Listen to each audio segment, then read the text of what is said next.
حجاج بن یوسف ظالم تھا، ظلم کرتا تھا لوگوں پہ، باز نہیں آتا تھا۔ ایک بزرگ ہے حضرت سعید بن جبیر، تابعی بزرگ ہیں۔ اتنے بزرگ تھے، اتنے نیکوکار بزرگ تھے کہ ساری رات نمازیں پڑھتے تھے، ساری رات نوافل پڑھتے، اللہ کی عبادت میں مصروف رہتے۔ تو انہوں نے خطبے میں ایک دن کہا کہ حجاج ظلم سے باز آ جا، ورنہ اللہ کی لاٹھی بڑی بے آواز ہے، جب وہ برستی ہے تو پھر اس کی آواز نہیں آتی۔ تو حجاج کو جب پتا چلا نا کہ سعید بن جبیر نے میرے خلاف بات کی ہے، اس نے اپنے دربار میں بلا لیا۔ اس نے کہا کہ میں نے سنا ہے کہ تو نے میرے خلاف بات کی ہے۔ اس نے کہا ہاں کی ہے۔ جو اللہ والے ہوتے ہیں نا، ان کے اندر کسی کا خوف نہیں ہوتا، وہ کسی ظالم سے ڈرتے نہیں ہیں، وہ ظالم کی آنکھ میں آنکھ ڈال کر بات کرنے کا ڈھب جانتے ہیں۔ اس نے کہا ہاں میں نے تیرے خلاف بات کی ہے، تو ظلم سے باز آ جا، ورنہ اللہ کی لاٹھی بڑی بے آواز ہے۔ یہ حجاج اتنا ظالم تھا نا، 70,000 لوگ اس نے اپنے ہاتھ سے قتل کیے تھے اور 90,000 لوگ اس کے حکم سے قتل ہوئے تھے۔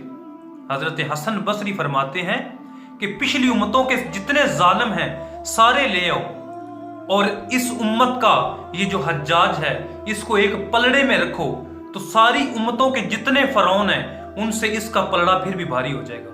یہ اتنا ظالم تھا۔ 70,000 لوگ اس نے اپنے ہاتھ سے قتل کیے اور 90,000 لوگ اس کے حکم سے کٹے۔ تو اس نے کہا کہ تم نے میرے خلاف بات کی ہے، تجھے پتہ نہیں میں قتل کروا دیتا ہوں۔ تو حضرت سعید بن جبیر نے کہا نہ تو زندگی کا مالک ہے، نہ تو موت کا مالک ہے، تو کیا ہے؟ تو ایک چھوٹا سا ہے۔ میں نے تیرے جیسے کئی شداد، حماد، ہارون، فرعون، حامان، کتنوں کی میں نے داستانیں پڑھی ہیں، کتنوں کی داستانیں میں نے سنی ہیں، تو ایک چھوٹا سا ہے۔ حجاج نے کہا کہ اس کو لے جاؤ اور اس کو قتل کر کر۔ جب حضرت سعید بن جبیر کو لے جا رہے تھے تو حضرت سعید بن جبیر نے ہاتھ اٹھا لیا۔ انہوں نے کہا کہ اے اللہ، بس میں آخری ہوں، یا اللہ میرے بعد اس کو کسی اور پہ مسلط نہ کرنا، میں آخری ہوں۔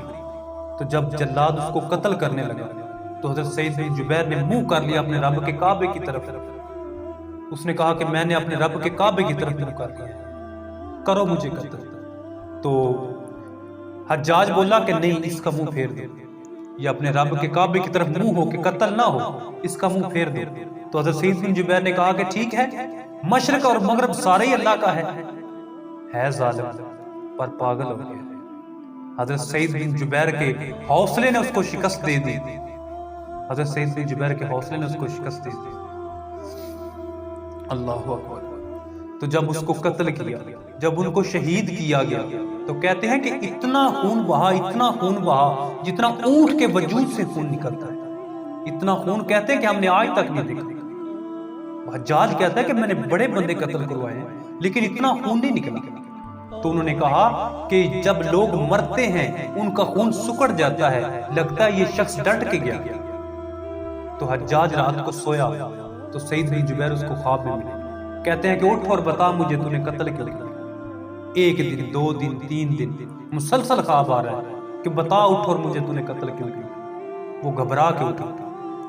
پھر ایک وقت حجاج پہ ایسا بھی آیا، بیمار ہو گیا، بیماری ایسی کہ کسی کو پتہ ہی نہیں چلتا کہ اس کو کیا ہے۔ بغداد سے حکیم آئے، بڑے سنیاسی آئے، بڑے حکیم، طبیب، اس کا علاج۔ انہوں نے کہا کہ تم میری مرض تک کیوں نہیں پہنچ پاتے؟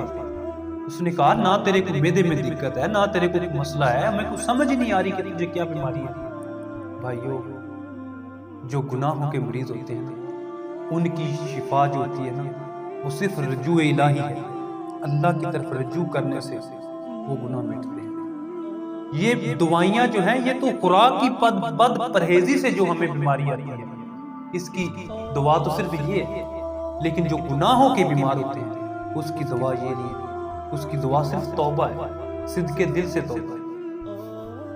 خیر، انہوں نے بڑے علاج کیے لیکن پھر ایک حکیم نے کہا کہ ایک آخری نسخہ ہے ہمارے پاس، وہ آزما کے دیکھتے ہیں کہ شاید تو بچ جائے۔ اس نے گوشت کا ٹکڑا لیا اور دھاگے کے ساتھ ڈال کے اس کے اندر ڈالا، اور جب اس نے کھینچا تو اس کے اندر سے اتنے کیڑے مکوڑے بدبو نکلی، سارے اٹھ کے بھاگ گئے۔